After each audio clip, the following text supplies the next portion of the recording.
Hello and welcome to Footy Judgmo. Welcome everybody to this stream. This is gonna be an epic one, of course. I'm here with a fantastic, brilliant, amazing guest. Gives us all the insight from inside the city itself. We're gonna talk title race, Liverpool injuries. Robertson is injured now. Can they compete without a DM? But also, how close are they to Arsenal or Man City, or they are ahead? I think we'll have to wait. And no, of course, you know his face from the Football Terrace, from This Is Football, from his own channel, of course. It's the one and only, of course. It is Tom Little, everybody. And he's here with us. Welcome, Tom. Good to be here, mate. Good to be here. Yeah. Everybody hit that like button for us. Subscribe. Send your super chats. This is the first monetized video. Send your questions in. As you can see, it's the first time I got Tom on the channel, and I'm happy that he's here. I don't know what is happy birthday, Tom. It's every day, of course. We know how it is now. At least send the guy some super chats or something. But welcome, everybody. Hit that like button for us. And we got a brilliant show for you today. And we're going to start with the news that came from the Scottish team. Robertson is injured, not looking good, probably dislocated shoulder. So, how did you feel about it? You, of course, is your only left back that you can rely on. Tsimikas is on the bench all the time. How did you take the news, though? Not very well. Not very well. Unlike Hassan, I'm not a big fan of Kostas Tsimikas. I don't think he's a very good left back.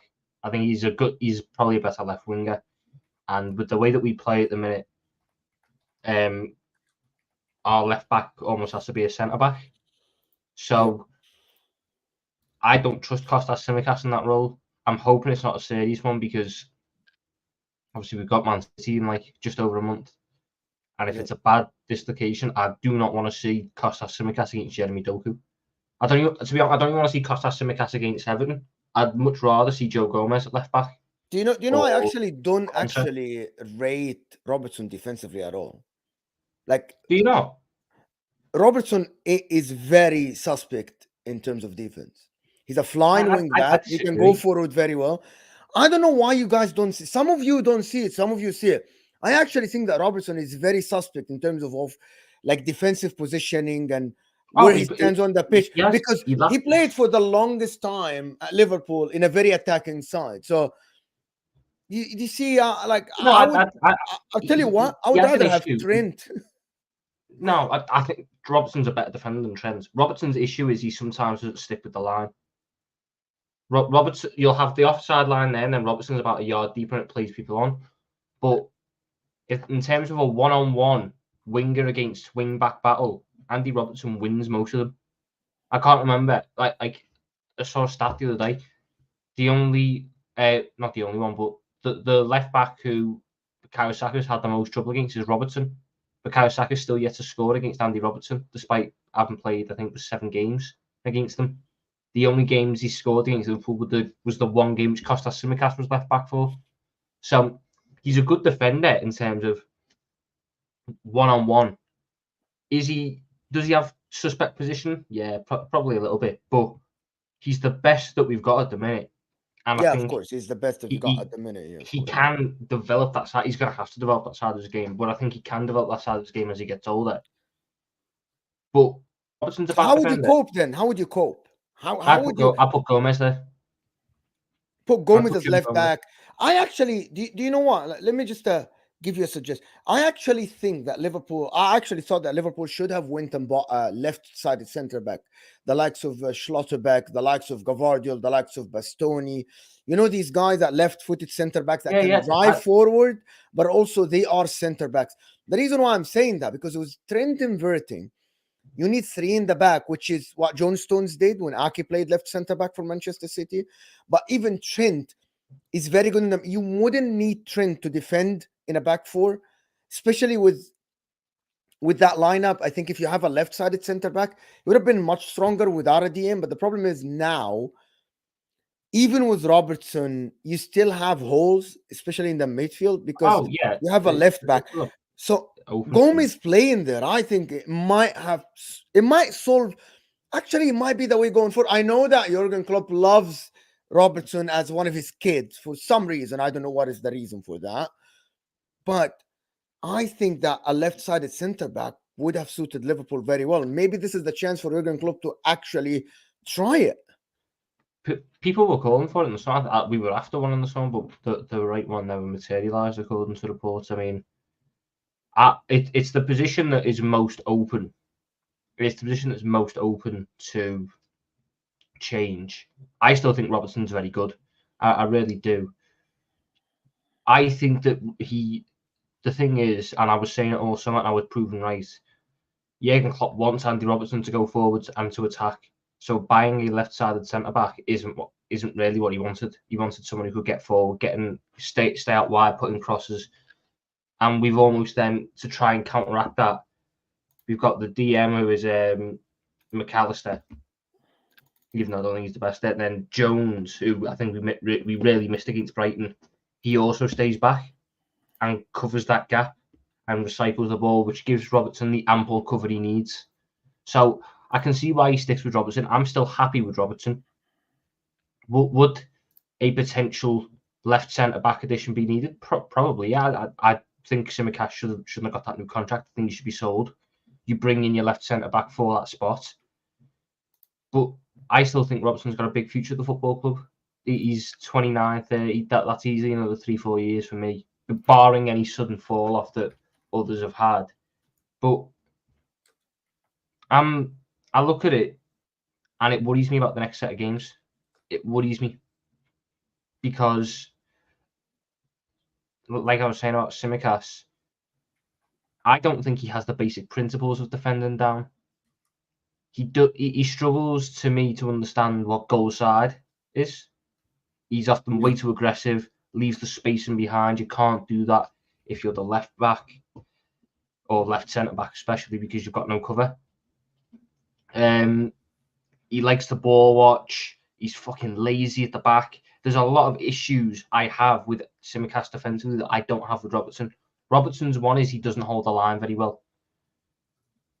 But Tsimikas doesn't do that either. Like, there's so many problems that I'm worried about.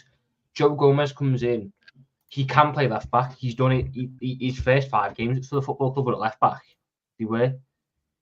But yeah, 100%.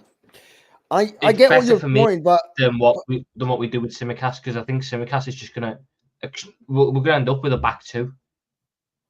Yeah. Because we haven't got Jones to give the correct cover, unless we're gonna play Endo, which I think is the correct call against Everton because they're a physical team. But who knows if Endo's gonna get a fucking game? Endo can't even get a game, So how he sets this up is going to be massive because Everton, you can't fucking lose to Everton. You can't. It's simply not on the fucking cards to lose to Everton. He has to nail it. You think you kind of missed. So with all the people that say that Liverpool's transfer window has been success and all the stuff, you disagree with that or you agree with it? But people, before Tom answers that, guys, hit that like button. Get us to 50 likes. We are building up to good audience here, so hit that like button for me. Give me to 50 likes. The like button is underneath your live chat. Of course, subscribe to the channel if you're new. The like button is so important. Share this on your Twitter. We're warming up. So just the like button is underneath the live chat is very, very important. People say very strange title. Liverpool cheated always. I'm going to come to this because I was listening to Hussam and Tom the other day. And it was all about, we're cheated. It's the world against us. Sam yesterday had a whole half an hour of they are against us. They don't want us to win. So this is why I have this on the title, actually, that Liverpool are always cheated. But go ahead, the transfer window, though. Do you think you screwed this transfer window? It could have been better because you have a chance of going for the title, but look, I know this wasn't how the club wanted the window to go. The first 2 signings were spot on.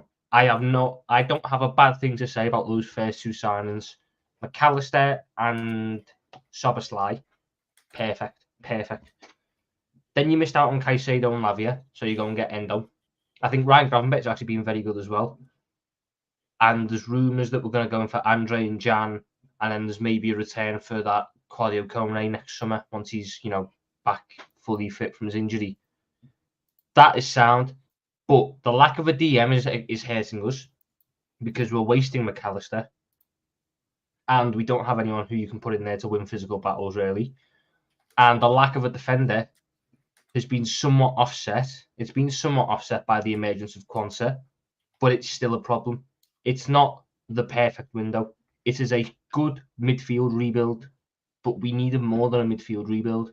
I don't think any Liverpool fan will sit there and say it was the perfect window because we knew what we needed. The one position we didn't need to address was attack, and we didn't address that. But we needed a DM. We needed another defender.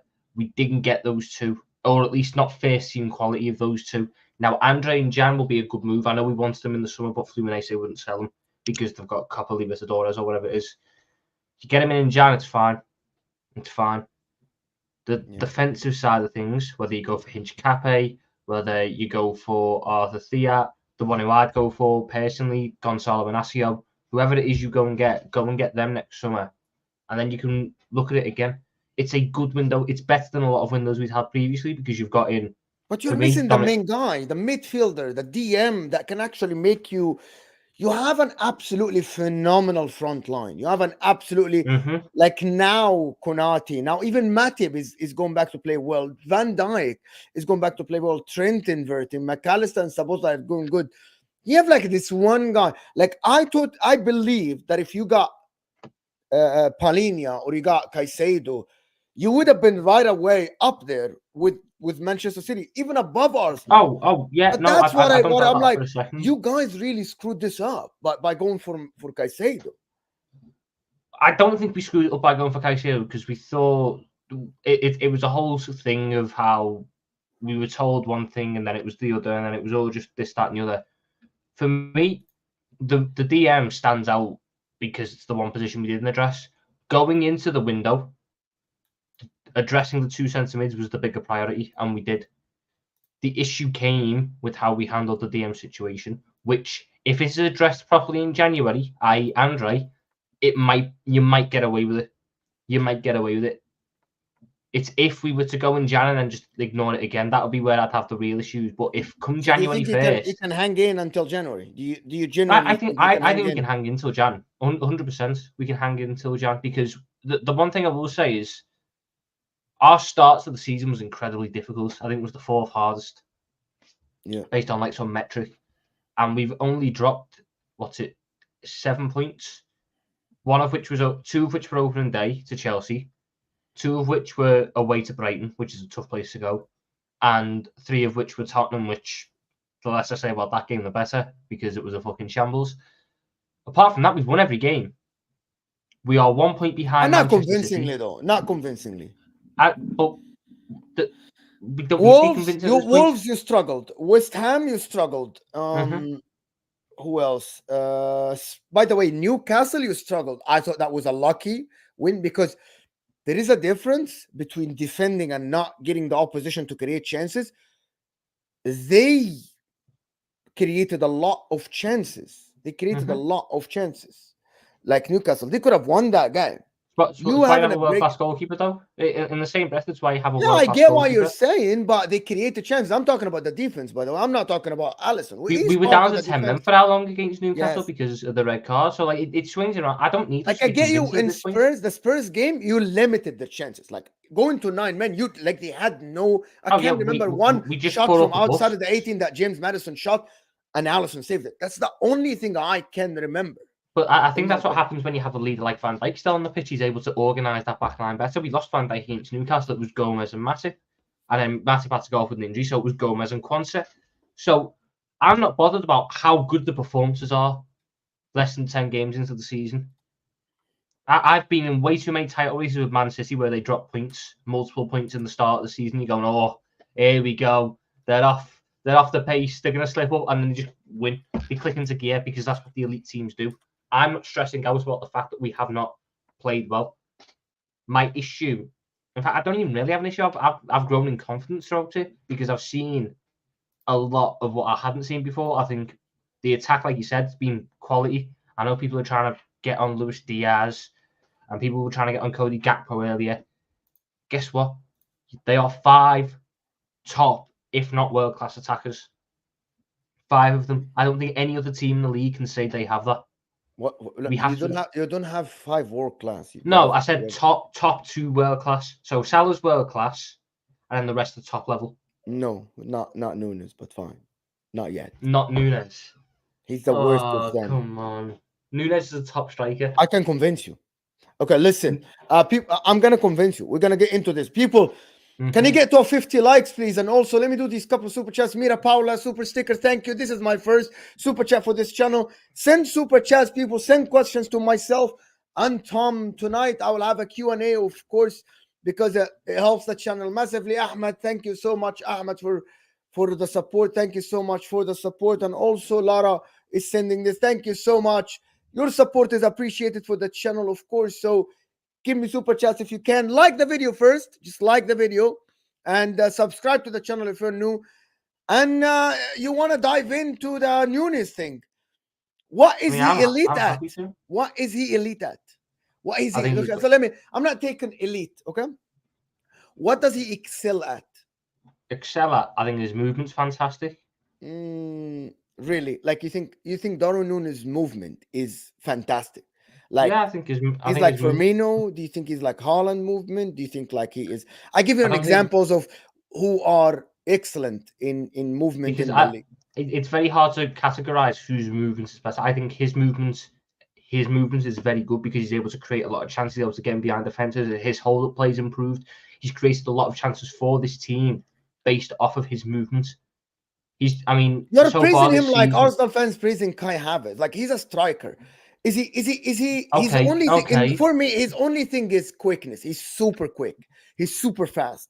But you aren't a counter-attacking team. No, but Mo, he's played 450 minutes for the club this season and got 7 goal contributions. Yeah, because your attack is amazing. But Mo Salah creates all the chances in the world. I don't get that though. So why are you knocking him? Why is it now? Because I hold Liverpool to a higher level. Because the likes of Luis Suarez, the likes of Torres, the likes of Firmino, for me, Darwin Nunez at the moment, yes, he's scoring a couple of goals, but he isn't elite. Like he is quick. Not at the moment. He can be good. He can be good. Like I think Gakpo is a better player. Jota is a better player. Luis Diaz is a better player, and Salah for sure is a better player. He's your 5th best striker out of 5. So he's last in class. Yeah, but you can say ability-wise, sure, because I don't think he's got as much ability as the others. But in terms of effectiveness, he's the 2nd best behind Salah. Oh my God. You really think he's a... So you think that Nunez is your 2nd most effective striker?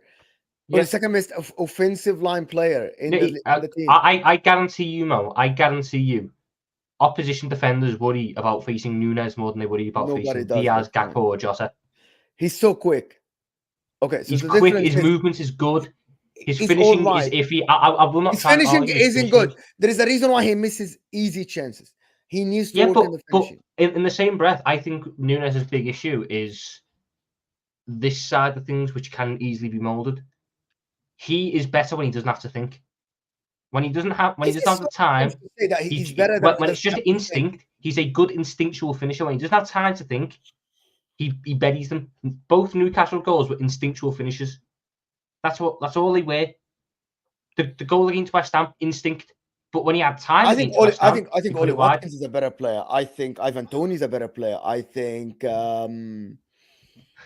I don't know who else is a striker in the league. Gabriel Jesus is a way better player. I think, of course, Haaland is much better player. You could sit there and give me about 20 better players. I'm not going to argue that better ability-wise. Sure, yes. Ability and football IQ. Like link-up play, passing. Can he pass the ball? Well, yeah, considering he's got 3 assists this season. And he's completing around 20 passes a game. His link-up is very good.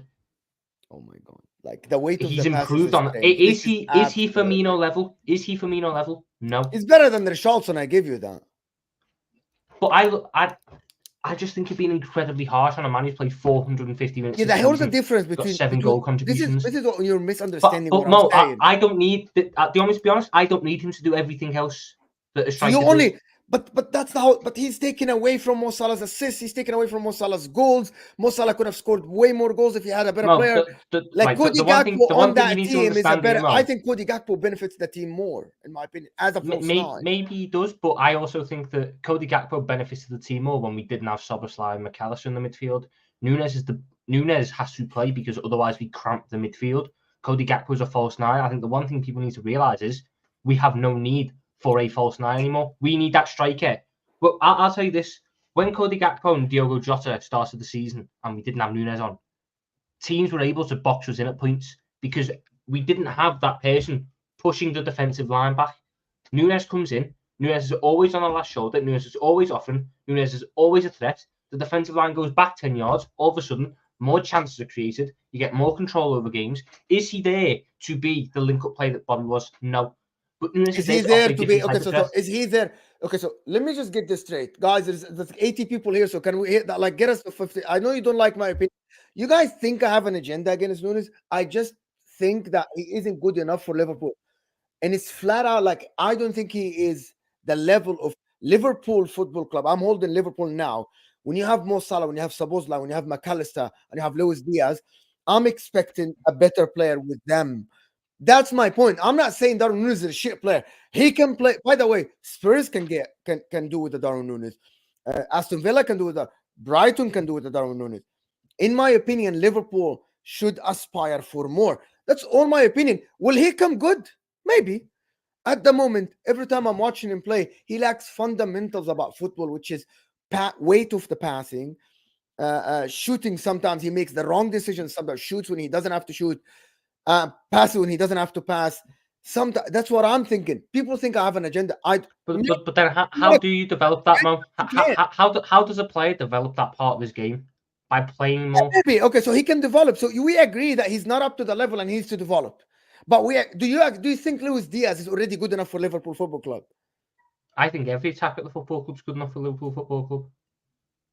I think all of them are. I don't agree with the agendas that have been run recently. I look at it. I see Gakpo is a fantastic all-round forward. Diogo Jota is, for me, the best finisher at the football club. Give him a chance in the 18-yard box. It's going in the back of the net. Mo Salah is the best player in the Premier League. Luis Diaz is the wild card in the team. Nunez is the chaos guy. The chaos and the threat and the overall upsets defense. I'll tell you this. Mo Salah has benefited, even though this numbers-wise, Salah's not got some assists because Nunez has missed chances.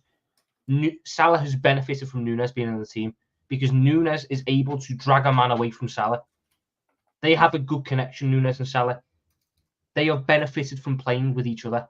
I know Nunez isn't nice on the eye. Nunez. I know he's not the best link-up play, but I would not replace Darwin Nunez for anyone. Mohamed Salah doesn't like Darwin Nunez. I promise you this. He likes right, okay.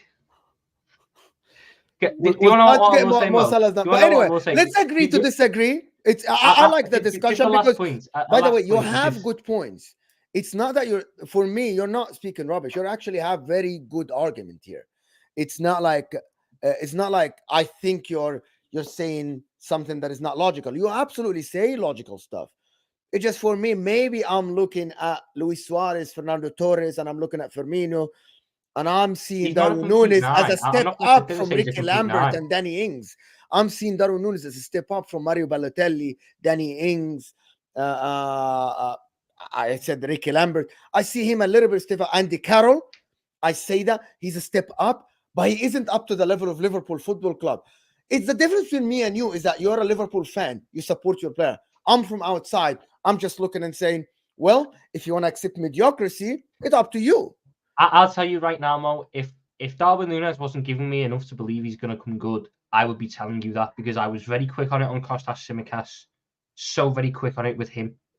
When I see a player who isn't at the level that I believe Liverpool need to be at to win titles, I will call it out. Darwin Nunez is 100% that. He 100% is. And yes, he's probably not at the level of a Luis Suarez or a Fernando Torres or a Bobby Firmino, but that's because at each of their points in their career, they could be regarded as the best striker in the league. There will be an argument to be made on each of those players that at one point in time they were the best number 9 in the league. So okay, Nunez, he's not that yet. but It's I not don't need okay. him to be I that agree. yet. Okay, I can accept that. 100. Listen, I can accept that. Mr. Link is saying thank you for the super chat. Says Tom spitting facts, Mo in the Darwin agenda. Fine, I will end it because what Tom said at the end, and I see your comments, guys. His comments are flying. Hit that like button to get to 100 people here. We're almost at 100 people. Let's get 70, 80 likes. Thank you for the super chats, of course. Thank you for the likes, for the subscriptions. I really appreciate it. I accept it. Is if you tell me Darwin Nunez isn't there yet, and he is learning his trade, as Rana LFC is saying here, I get it. Yes, I'll accept it. But I'm having some Liverpool fans telling me that he is that and he's this. He might be in later, but that's my point. He's It's not the best strike. He's not like the best striker in the league.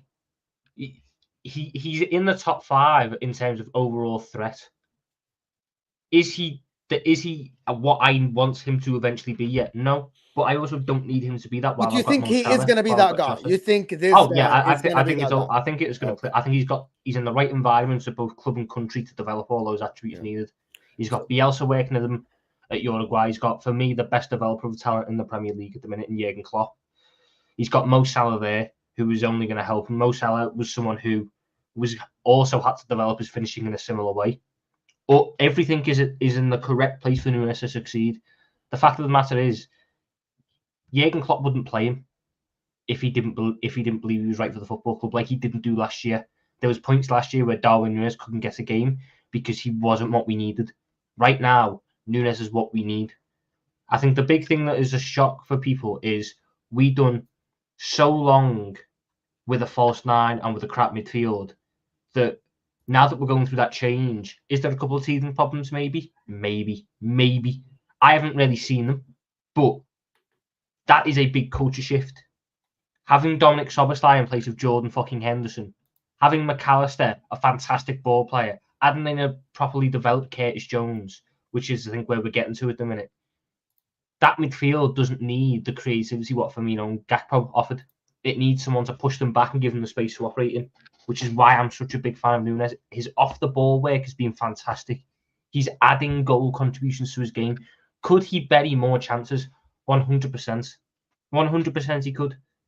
But I never criticised Firmino when he missed chances because I knew the work he was doing for the team was more important. Now, Nunez has less leeway with that. He does. But Nunez is still doing enough for me to look past the one missed opportunity a game, which, I mean, some of the ones he's getting judged for, I think, are incredibly harsh.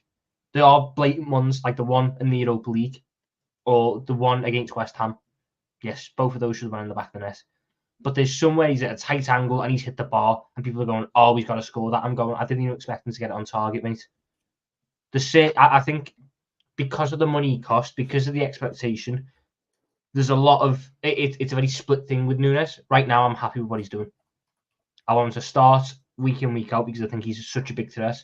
And I think, if anything, he's better starting than off the bench because his skill set is better for tiring out defences than going against tired defences. Bear in mind, both are very good. He's good against both. But when I look at the overall squad options, I would much rather have Nunez play 70 and Jota play 20 than Jota play 70 and Nunez play 20. Yeah, I see your point. So let's go back to the midfield though. McAllister playing that DM. Guys, hit that like button for me. Get me to almost 100 people. So hit that like button for us, please, if you don't mind. And Ahmad Sulaiman is asking no memberships. Actually, I have memberships. And basically, if you get a membership and email me, I'll put the instructions there. We'll get you with me for a show a month. And we'll get as many members. Maybe we'll get like 3 members a show. And you can get to chat to me and just debunk what I say, because people say that a lot of people say that they want to debunk what I said. So, and maybe if you ask for a guest, I'm going to try to get that guest for you on the channel. Hit that like button for us, people. Hit that like button for us. And let's go to the midfield dilemma. Trent is there, no DM. Endo's not good enough. McAllister playing deeper, look terrible. A lot of people are saying, I had DMs from people I'm not going to mention saying that McAllister is trash. We should not have gone for McAllister. Seriously, that McAllister Was that from is Ryan? bad. That's one. And another one sent me that as well. Somebody else sent me that said that McAllister isn't good enough. Said that. And I told them that, listen, your boss is the one who's playing him deeper. The guy isn't that. This notion of the World Cup that he was great as a DM, he wasn't. He was the It left was mid. Rodrigo de Paul doing the work, the hard work. McAllister was the left wing in the World Cup. He played a Exactly. I'm 4-4-2. like, he was. So people just He assume was more that he is a defender. So I don't get this sudden McAllister hate. I really don't. I mean, you look at a player there who was regarded last year as one of the best advanced midfielders in the league. We bought him, and every single fucking person said he'll be a fantastic left centre mid, right centre mid for you. You'd have Fabinho behind when we bought him. You'd have McAllister and whoever else in front. We're now playing him as a DM, and people go, well, he played DM for Brighton. He played in a double pivot, but he was the advanced one because he had Caicedo next to him. In our double pivot, he has to be the defensive one because he's either got Curtis Jones or Trent sitting alongside him, which is why I'm so big on us getting Andre. But I don't even think McAllister's been that bad. He's had moments. Like I said, he's not lit the world up, but I'm not expecting him to from DM. He's not going. It's like if I put fucking Joe Allen at a DM. It's not his position. It's not going to work. When we get Andre in, if we get Andre in, and you get someone who's more suited to DM, then you'll see why we bought McAllister. You'll see why he was so highly thought of. You'll see why all the experts said he is the signing of the season because he's got everything you want. He's got everything you want in a midfielder, but we're playing him in the wrong position. It's like if I put a monkey in a Ferrari and asked it to go win a race, and then it fucking crashes around here amongst it can't drive the car. Do I ever go with the monkey? No, I ever go with me because I'm needy to put the monkey in the car. That's what putting McAllister at DM is. You're wasting one of the best attacking midfielder in the league's talent at DM, and you're exposing his weaknesses. He's actually done okay in that role. He's won the most tackles. He's got the most interceptions. He's got a good dual win rate. He's been good in that role. Not good, but passable, decent in that role up until now. And he comes up against some top midfields. I thought he was actually quite good against Tottenham. And I thought Brighton was a real, eye-opener. But in the second half, when he got a little bit more license to turn and go and operate in more advanced areas, you saw what he could do. Last 20 minutes, he was the best midfielder. Constantly opening, offering on the half-turn, turning, creating chances. That is what he is. And we're not seeing that because he's got to do another role, which is why I can't wait for January. Or, if he's somewhat available, fucking Thiago, if he can come back alive and stop being injured all the time, can come in and do that role and free up McAllister. Or Stefan Bajcetic can come in and free up McAllister. Or fucking Endo can do it. It's not like we haven't got options. There is something deeper which is limiting Klopp from pushing McAllister on. I know what he wants. He wants So the best way I can describe it, Liverpool used to have a brute midfield. You had Wijnaldum had quality on the ball, but that was about the only one. And when I say quality on the ball, I mean player who could hold possession, doesn't give it away, doesn't waste it. Jordan Henderson had a long pass in him, but put him under any sort of pressure, couldn't hold it. Fabinho could hold the ball under pressure, but ask him to play a little bit more expansive, a little bit more free-flowing, couldn't do it. You look at Wijnaldum, he could do that. Wijnaldum could operate in all phases. Right now, we're trying to do that again, but have three Wijnaldums effectively. Szoboszlai, fantastic on the ball, but has really good defensive qualities. I think that shocked a lot of people. Gravenberch, fantastic on the ball and has good defensive qualities. McAllister, fantastic on the ball, decent defensive qualities. Jones, fantastic on the ball, decent defensive qualities. But it's lacking that DM who's going to be mainly a defensive-minded one, who still has all those attributes, but operates deeper. Therefore, that is why you get your Andre. That is why I think we wanted Caicedo, because Caicedo, his main attributes aren't his, destroying of the football. He's a very good possession midfielder. He's very good at getting the ball, receiving it, turning, giving it. That's what we want to try and evolve to. Right now, McAllister's being played in a position that doesn't work for him. I'm fine with him. I do not have any issues with McAllister. I do not think he's the worst signing. He's this, he's that, he's the other. No, McAllister is fine. Get him further forwards, and you'll see what you bought. What about Gravenberch? What about Gravenberch? I like Gravenberch. I'll be honest. When we bought Gravenberch, I had no idea what he was going to be, because I didn't watch him when he was at Ajax. I didn't watch him when he was at Bayern because he never fucking played. So I didn't know what we were getting. I wasn't one of the ones who knew. I just wanted him to come in and do a job. And he's come in, he's been fantastic. He really, really has. I can see why people thought of him so very highly. Ajax, and why he was putting conversations with Bellingham and who was the other one? Oh, there's someone else I'm forgetting. But he's putting conversation with like the best midfielders in the world in 5-10 years. I can see why he's not at that level. Before anyone tries to twist it and says, "Oh my God, Tom said Gravenberch is a Jude Bellingham's level." No, he's not.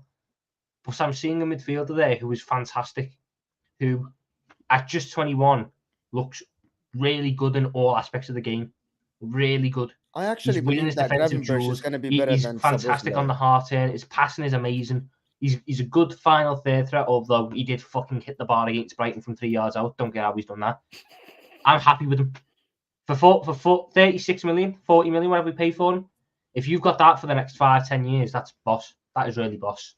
I actually think I actually have this. I watched him, and I think he's going to be your best attacking midfielder, better than Szoboszlai.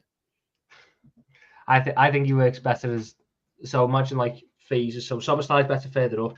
Then you have Gravenberch just behind, and then you've got hopefully Andre behind. The way he drives with the ball is better than anyone at the club.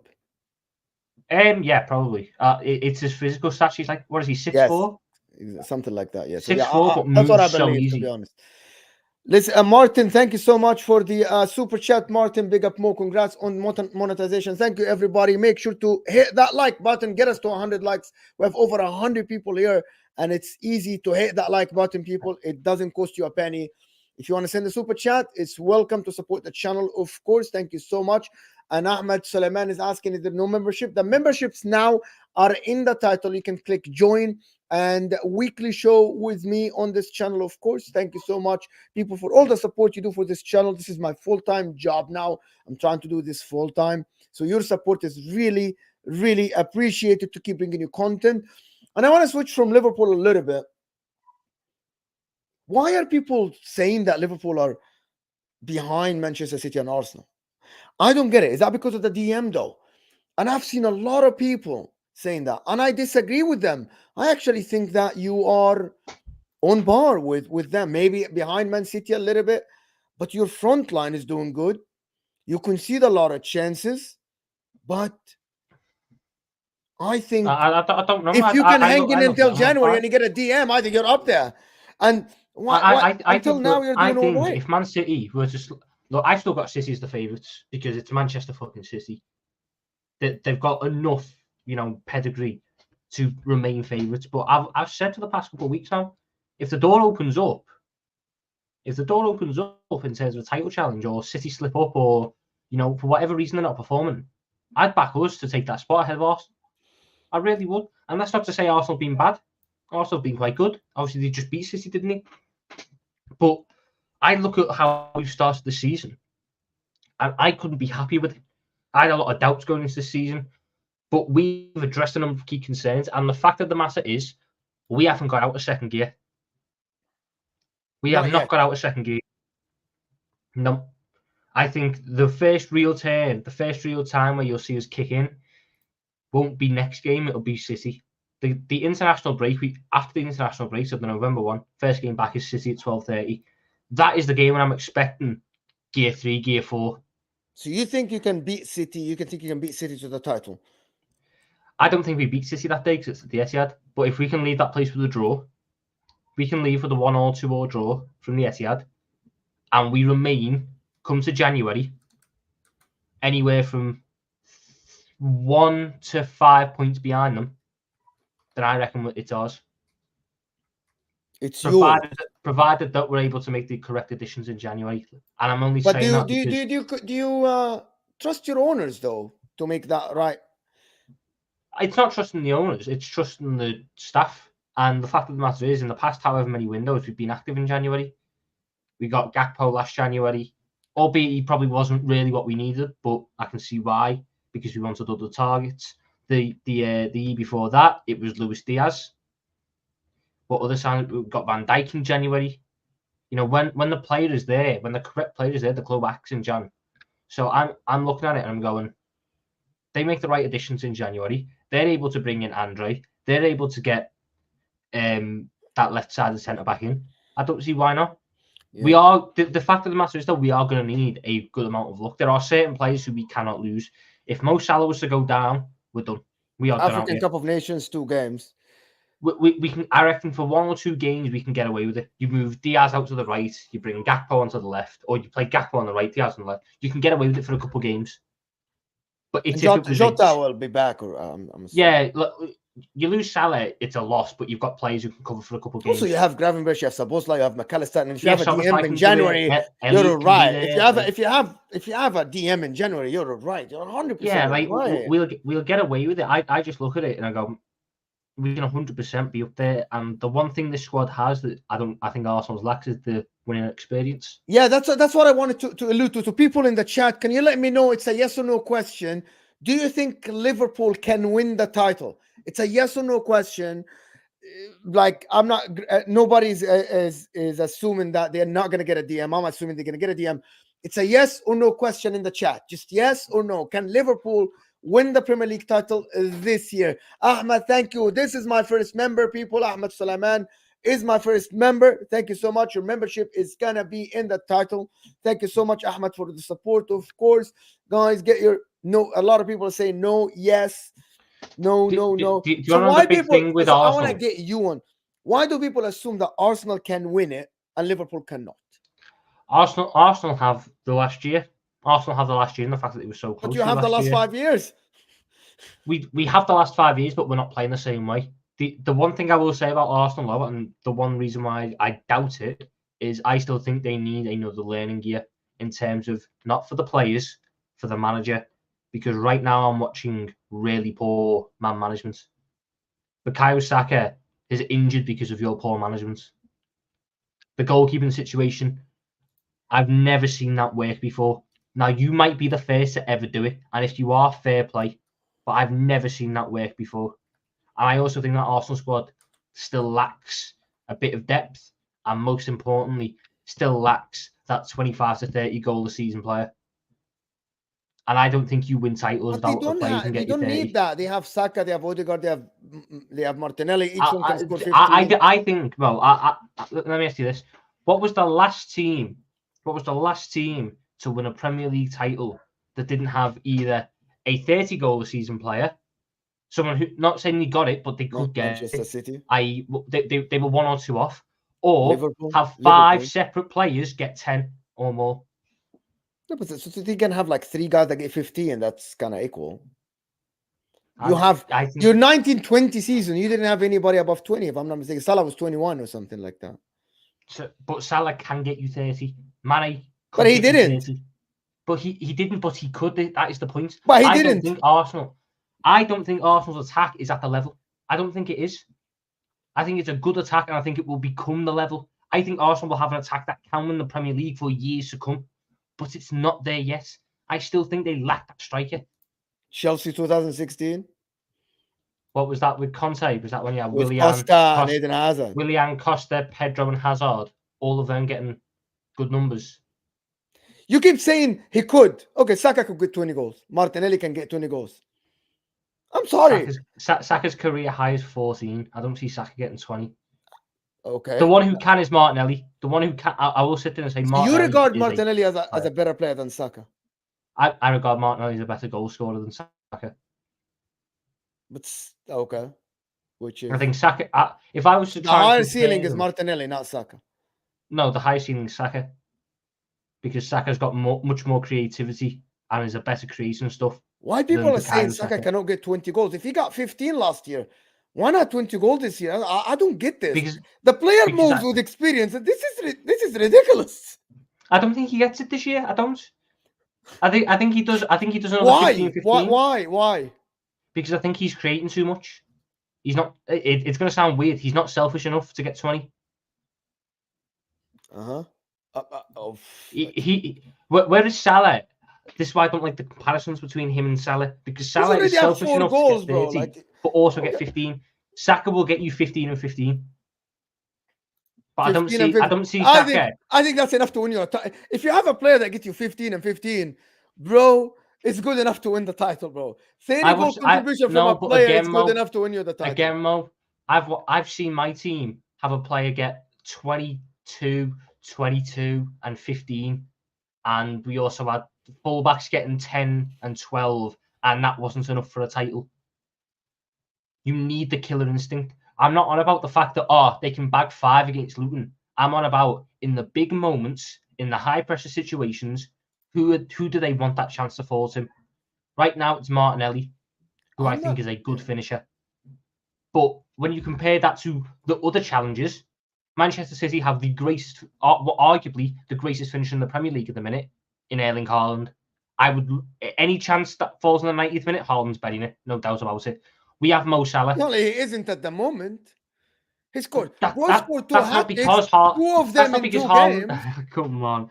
If Haaland gets the chances, Haaland buries the chances. The fact of the matter is, but he isn't. The right so Tom, your argument is invalid. He is getting the chance. Ask any. I had LB. I had Lewis here the other day, and Dabs as well. He is getting the chances in the last 3 games, and he's not putting them away. Only Arsenal game when he didn't get chances. Before that, he was getting the chances. Against Leipzig, he was getting chances. He isn't putting them away. I don't remember much of what chance did he get in the Wolves game? That was like a one which I expect him to bury. I think he had one chance that a Dawson cleared from in front of him. He got like 2 chances and he didn't score. But hold on. If one of them is because the other player's beating him to a header, I don't really think that's... No, it's not beating him to a header. I think Dawson cleared it from in front of him and he should have finished earlier. I can't remember exactly, but I can tell you in the Leipzig game, he had a chance and he was too late to shoot. I think in Wolves game, he dragged one wide. I'm not saying Haaland is a bad player. I'm saying that some players... But Mo, the point of the matter is, do you still, at this point, if you're Manchester City, want your 90th minute chance to fall to the feet of Erling Haaland and back? No, Julian Alvarez. No, Julian Alvarez. So, at the moment, if I'm picking a chance between Julian Alvarez and Haaland, I would put it to Julian Alvarez. And I'm sorry, most Man City fans will tell you that. He has been a better player this year. Been a better player, but I don't think he's a better finisher. He has been a better finisher this year. Are you serious? So yes, I know Erling Haaland's missed chances, but because you've had a couple of games where you've missed chances, that doesn't instantly mean you aren't a good finisher. And Julian Alvarez has been consistent for 9 games. Right, Mo. I'll go back to my example. I think it was the 2018-19 season. Mo Salah went on a 10-game goal drought. And I would still, at the end of that 10-game goal drought, despite the fact that Sadio Mane had scored in 9 of those 10 games, I would still want the big chance to fall to Mo Salah because you don't lose it as a finisher. In the high-pressure moments, No, you don't. But you get off seasons, you get off days, you get off parts, you get patches. I wish my strikers had off seasons like Haaland because he's had an off season yet he's still got like 11 goal contributions. Yeah, but you genuinely think that at this moment of time, okay, I don't know, Man City fans or anybody in the chat, just let me know. At this moment, who has been a better finisher this season? Is it Julian Alvarez who's taking his chances or Erling Haaland? I'm actually going to go and compare both. So he is in better form. It doesn't mean he's a better finisher. Yes, I said now. You said now. You said at the 90 minutes today. Yes. Yeah, I'd still want to fall to At some point, Mohamed Salah and Sadio Mane has been okay. At some point, Mohamed Salah and Sadio Mane, right? You would rather the chance fall to Sadio Mane than Mohamed Salah because Mohamed Salah wasn't banging. No, I wanted to. You remember the season when he went to the AFCON and lost? The second half of the season, Mane was on it. Mohamed Salah wasn't. That was because Salah was creating the chances for Mane to score. People forget the second half of that season, Mo Salah ended with 13 assists. That's more. Mohamed Salah was missing chances left and right. No, no, come on. You seriously think that there's people don't go into patches and you think that you have patches, So let me address this comment. People say Haaland will end up with more goals. Yes, he's the freaking striker in the 18. Julian Alvarez has to work hard for his chance. Have to work harder for his chance. But who has been more effective this year is definitely Julian Alvarez. Definitely Julian. Come on. Do you want me? I'll say it again. My big issue with Man City at this present moment in time is I don't think they're creating the right chances. So it has to be spoon-fed to Haaland. No. Is that what you're saying then? No, I don't think they. So what do you mean the right chances? Explain to me what are the right chances. So you have to look at what your striker is. Erling Haaland has spent his entire career operating on the shoulder of the last defender. operating when he's got space to run into. He can do the poaching side of things, as we saw last season.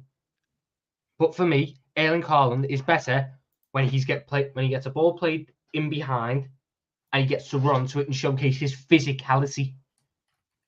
Manchester City have arguably the best striker there, and yet they don't play to his strengths. They do tippy tappy and then wait for it to get into the box, and then all of a sudden he's man marked by two people because people understand he's a threat. The reason why, and I'll say it again, the reason why Sadio Mane took a sudden upturn in form in the 18-19 season beyond was because in 17-18 people didn't respect Salah. He then goes and breaks the record, and then all of a sudden he's getting double teamed, triple teamed. But When there's you no have to double shoulder, team, Tom. when you double team someone, you open up space elsewhere. What I think is happening at Manchester City is Erling Haaland is getting double teamed. Therefore, the space is now opening up in other areas, and Julian Alvarez is exploiting them. Fair play to Alvarez for that. I'm not knocking Alvarez for that. But if Erling Haaland wasn't being double teamed, those sort of chances aren't appearing in the same way it happened with us. But At there's some no point, behind. Pep is going to have to swallow his There is no pride and go, behind. we'll play long ball. When you play for Manchester City, there is no behind. That's my problem. There is a behind. Because they done it last year. When Erling Haaland first got into the team last year. Yeah, but not this year. This year, no. Football. But anyway, long story short, listen, okay, let me do the super chat. Digital Drifter is saying, congrats on being monetized. Mo, thank you so much. Congrats, brother. Keep it up. My first of many super chats to you. Thank you so much. Even though the Mojenda against Chelsea is there, not anymore. Go watch the Don Show with me. I still love your content and all of you. Thank you so much for the super chat. Really appreciate it. Guys, your support is appreciated for the channel. Of course, your support is really appreciated. MCFC protocol, you type in uppercase doesn't make it right. I love you, kid. You're supporting me. I love you. And you chat with me and DMs and stuff. But you type in uppercase, it doesn't make it any right. You think I have an agenda? I don't. I just speak my mind. And me and Tom disagree on stuff. Doesn't mean anything. Can we get the likes to 100 then? If you guys don't like the chat, just get it to 100, please. 100 likes. We're 53 minutes and I didn't even feel that we have been in for 33 minutes. Like the freaking video. Give me to 100 likes. We're 5 likes away from a freaking 100 likes. So hit that like button for me, people. It's underneath your live chat. It's simple. It doesn't cost you a penny. If you want to join the membership, do it. The membership, you can just click a link and it will join the membership. Get me to 100 likes. Anyway, you guys rattle me with the uppercase comments, of course. So I'm going to get to the last part. Spurs. Why the disrespect? Because I don't think the squad's ready. I don't think it's disrespect to say that they're not ready. Was Arsenal? Let's make it back and forth. Was Arsenal squad ready last year? No. Okay, but did they put a title charge? Would you consider that a title charge? I don't call throwing the title away with 8 games to go. But pundits did. Pundits did. I didn't. I said you put a title charge for 31 games, basically, right? A title charge is, you need to be 35 games in when you're like, yes. No, I think it needs to be, are you there in the last 5 games? And they weren't. So right. they could, because you don't win a title after 31 games. I thought this is not me saying Arsenal were crap. This is just me saying your squad wasn't ready. And we saw when you lost Saliba, the issues. I think the same thing is going to happen to Tottenham. Yes, their starting 11 is playing some really good stuff. But when Christian Romero or Mickey van der Ven goes down and we're seeing Eric Dyer. When okay, William Saliba, every single team gets injuries. If William Saliba stayed fit last year, do you believe that they would have gone and won the league? Maybe, probably, yeah. Most likely. For me, it was most likely closer, right? Mm-hmm. But in the same, but they had Europa League. They had Europa League. They had Europa League. Spurs don't have Europa League. They can keep Romero and Van de Ven fit all season. Right, Mo. There is no World Cup. There is no World Cup. Every single football team gets injuries. Let's not act like Tottenham are not going to get injuries. James Maddison is a player who has been picking up doesn't injuries the get last couple of injured. years. This is a mess. James Maddison has picked up. Go check his record. He played 35 games, 34 games, 33 games. This is what he plays. So Check he it. Go to transfer so he market missed and check 5 it. games. So he can miss 5 games. Missed 5 games. Yeah. How many games did Saliba miss last year? They have Lo Celso to play. He's injured. Lo Celso is injured right now. He's gonna come back at some point. They're Bentancur Lo coming Celso's back. crap Come as on. well. I will sit there and tell you right now. I'm not saying that they win the Tottenham are title, not. Tom. I don't say they win the title. I say they can just at least be there and thereabout. I'm not saying they go get 95 points. I say they can do what Arsenal did last year. Is that right or wrong? Can they do that or not? In the chat, Yeah, guys, they can do let that. me know what you think, and we're gonna keep talking. Do you think Spurs can do what Arsenal did last year, get 80-something points, and then if they get immense luck with injuries, then sure. But the difference is Arsenal at least had some quality depth last year. They had some. If certain players went down, they could bring in a decent replacement. Tottenham, if Heung-min Son was to go down with an injury, it's Richarlison, who is crap. If Maddison was to go down with an injury, it's Lo Celso, who is crap. He's not crap. Lo Celso was bowling last year with Sevilla, wasn't he? I'm not going off what he was doing with Villa. I'm not going off because Ange Postecoglou elevates players. Ange Postecoglou is the same as Jurgen Klopp. 8 games in, sample size. He makes players play better. Pedro Porro looks like a football player. Youngman Son is back. Kulusevski is back. Bissouma, who was trash last year, is back. Don't do that. Don't do that. I'm assuming that Ange Postecoglou is going to be all right. Hold on, Mo. You've equated what could still be classed as new manager bounce for 8 games with Ange Postecoglou to what Jurgen Klopp has been able to do for 8 years with Liverpool Football Club. No. I'm saying that I'm not talking about Liverpool as a title shot. I'm talking about how Liverpool elevates players, how the system makes players. Romero look better than last year. Do you agree or not? In 8 games, I said he's a bozo, and then I looked at the stats. The guy received 1 yellow card. Romero, 1 yellow card in 8 games. Sure, it's not rash anymore. Well.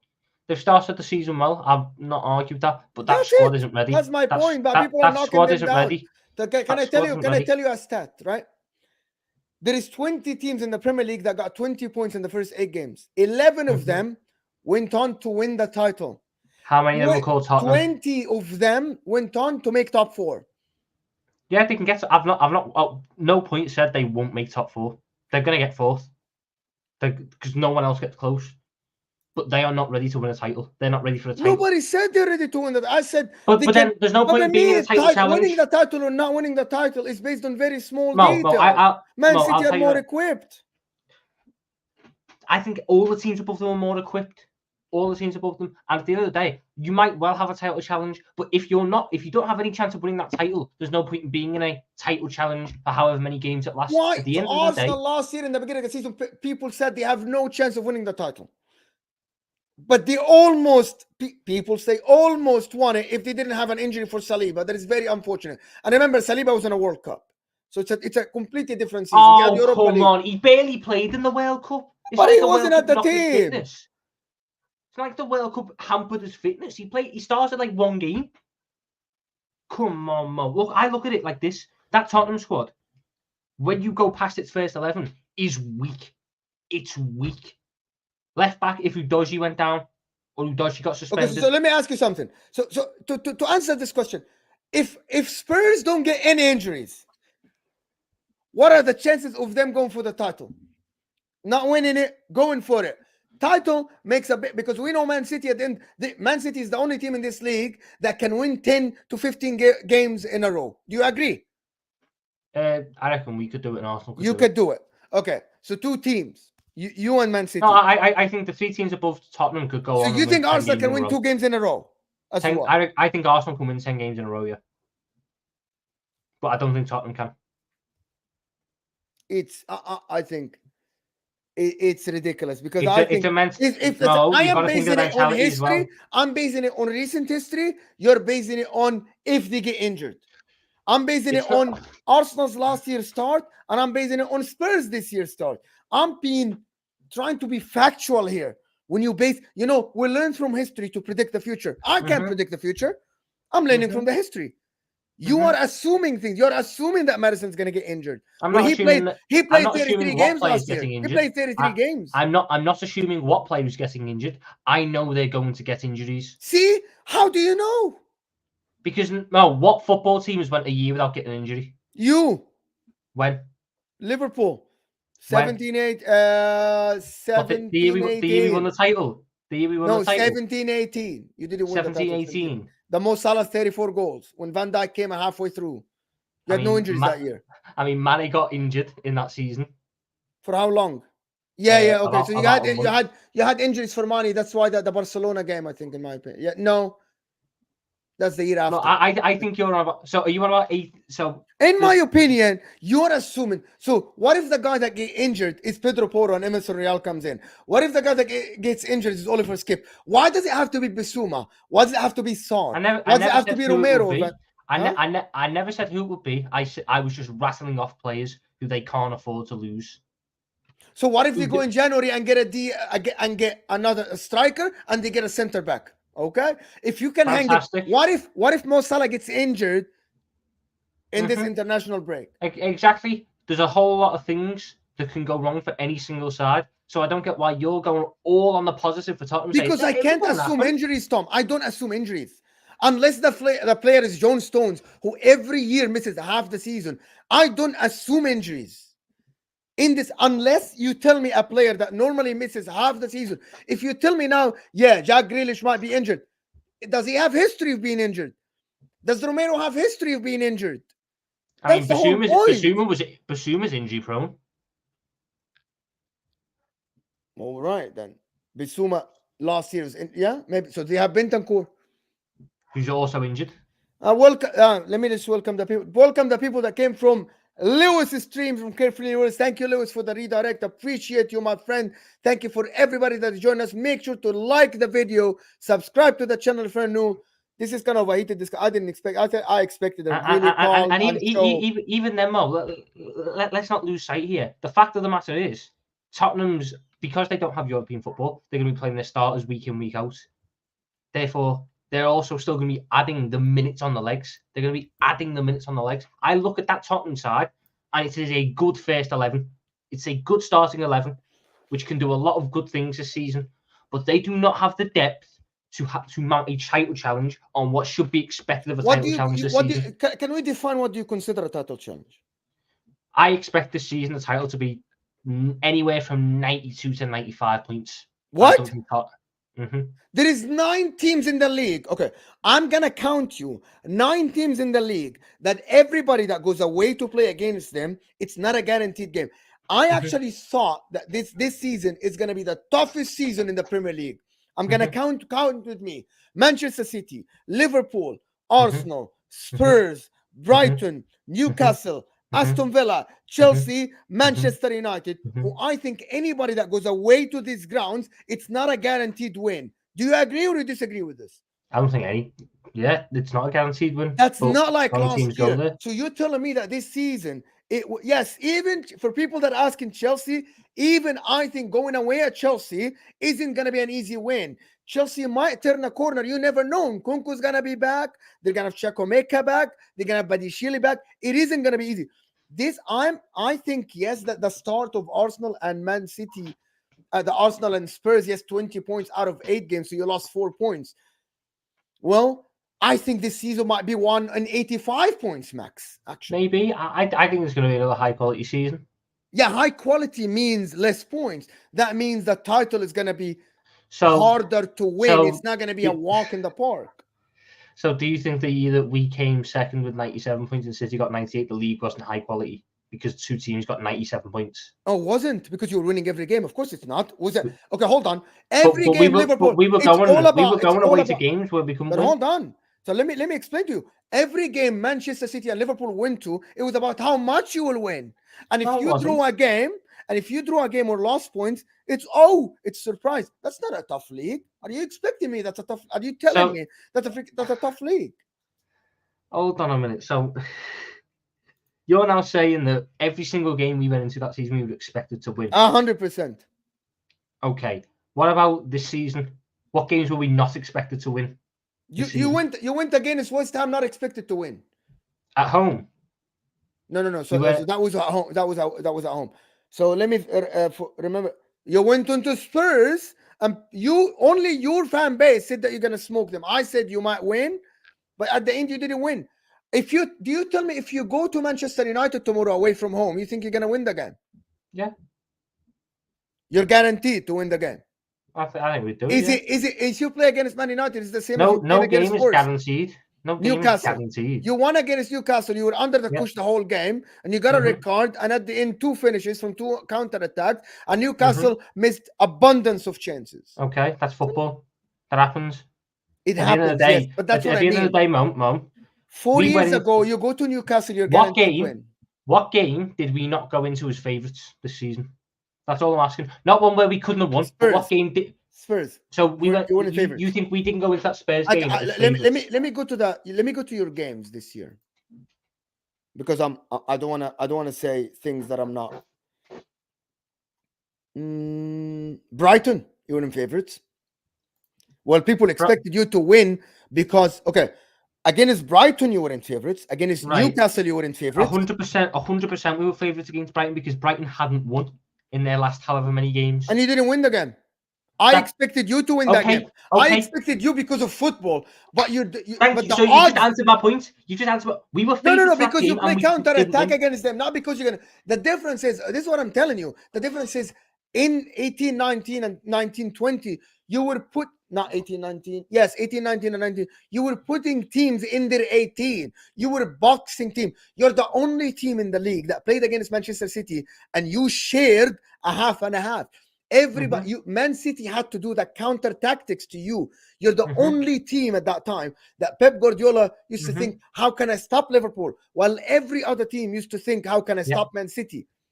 That doesn't happen this year. This year. It doesn't. That's my point. The league is tougher this year. But just because we have changed style of play doesn't mean we still don't go into the majority of games as favourites.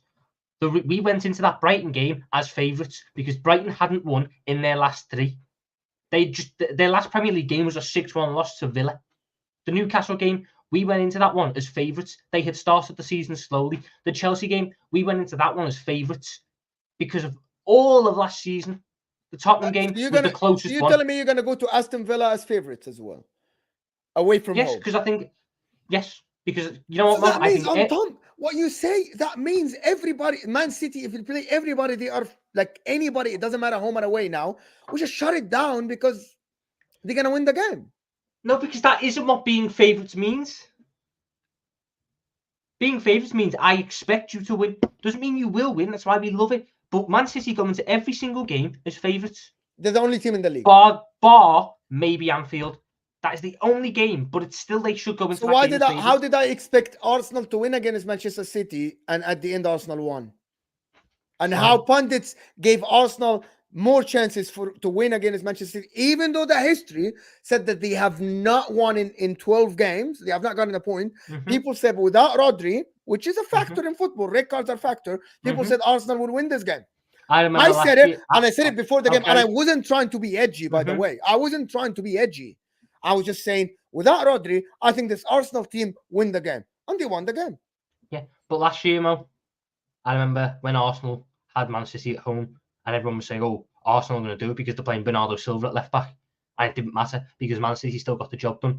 Just because Man City were the favourites going into that game, it was a tight one. I still edged Man City. But if you edged Arsenal, it works either way. The fact of the matter is, barring the games against each other, so Liverpool versus Arsenal, Man City versus Arsenal, and Liverpool versus City. Though barring any of those games, every single other team they play, Liverpool, Arsenal, and Manchester City, will go into those games as either tight favourites or comfortable favourites. Simple. I don't have that with Tottenham. I don't think their squad is good enough. Now, I think if the next 5 games, they only have Chelsea as a tough game. If they win that game, 35 points out of 14 games. But then, Mo, you also got to consider, at some point, Tottenham Hotspur have to have a horrible run because their season has started quite easy. Let's go through their fixtures. They started with Brentford away.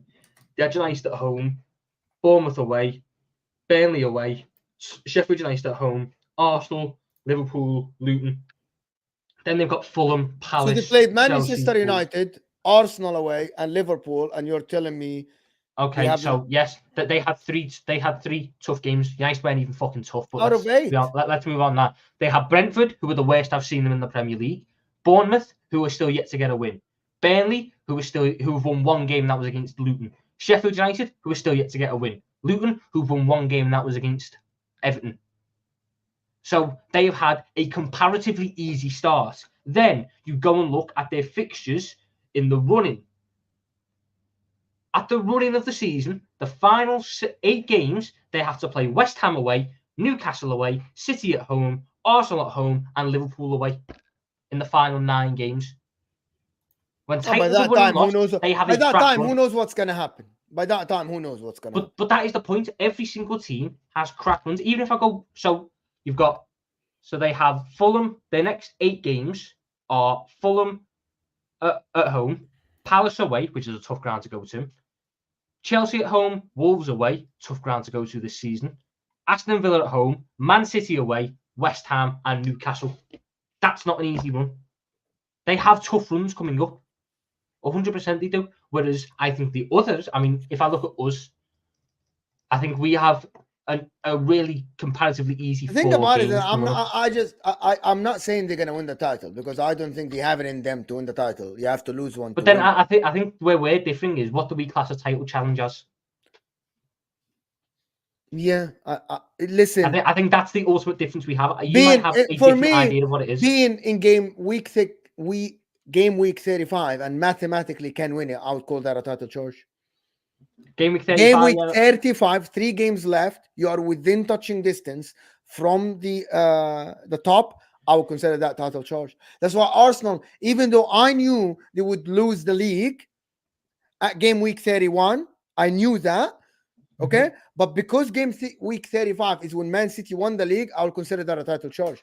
I think it's very hard for me to have a basic sort of, blanket. Also, there's no black and white here, but it's a definition for me. I look at like some of our ones and go, we were never there. I look at some of I mean, there's been United.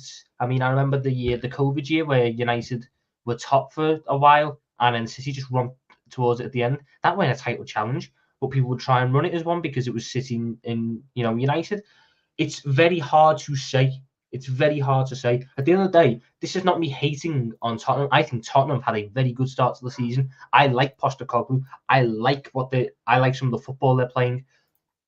But that team is not ready yet, and that shouldn't be a bad thing for Tottenham fans. They shouldn't worry about that. The worry for Tottenham fans ultimately should be: is that club going to take the next step? Is it going to put its big boy pants on when it matters? Because the one thing I will say, Mo, whenever a team tries to take that next jump, this is what's required. Liverpool, we went big. We brought in Van Dijk for a world record fee for a centre-back. We brought in Alisson for, at the time, a world record fee for the goalkeeper. We spent £45 million on Fabinho. We spent £55 million on Keita. We went big in the transfer market to close the gap and take the next step.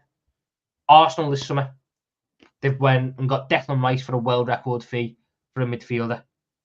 They got Jurrien Timber for a good price of 40 million, but still a fair amount of money. They just spent how much on Kai Havertz? They spent £30 million on David Raya. They spent big this window. Man City, when they took the jump under Pep Guardiola, it was that window where they bought, Walker. Who else did they buy? Ederson, Bernardo Silva. They went big, and the year before that, they went big. They had Sane come in. Who else did they have come in? I can't remember off the top of it. Like, Sane was the main one, but they spent 200 million and 200 million. Are Tottenham going to next summer? No, in January. Are they going to get a striker and a centre back? That's all they need. I'm not even bothered about what happens in January because I don't. Because you count them out this year at all. I don't. So think their target is top 4 if they achieve that for you. I actually think. I think they'll be happy with the top 4 finish. I think that's a really good season for them. The big thing is though, if they show enough this season, are their owners going to go right? We'll spend a world record fee on a striker for you, or not a world record because that's like 200 million, but we'll spend 100 million on a striker for you.